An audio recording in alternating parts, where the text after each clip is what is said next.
Welcome back to another quick guide. Today I'll teach you how to get more bass on Spotify.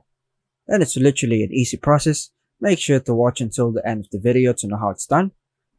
On an iPhone, Spotify doesn't have an in-app equalizer feature for adjusting bass or other audio frequencies directly within the app itself. However, you can still enhance bass output using your iPhone's built-in settings and some external methods. Here's how to do it. Firstly, go to your iPhone's home screen and tap on Settings. Scroll down and find Music or Settings Music.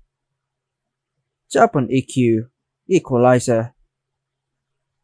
Then, choose an EQ preset that emphasizes bass, such as Bass Booster or Hip Hop. This will adjust the sound output across all apps, including Spotify. Adjusting Spotify settings. Currently, Spotify itself does not have a built-in equalizer on iOS.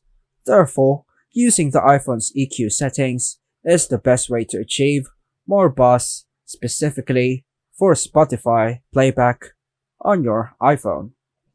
By utilizing these methods, you can enhance the bass output while listening to music on Spotify through your iPhone, tailored to your personal preferences and listening environment. And that's all for now, folks. Thanks for watching.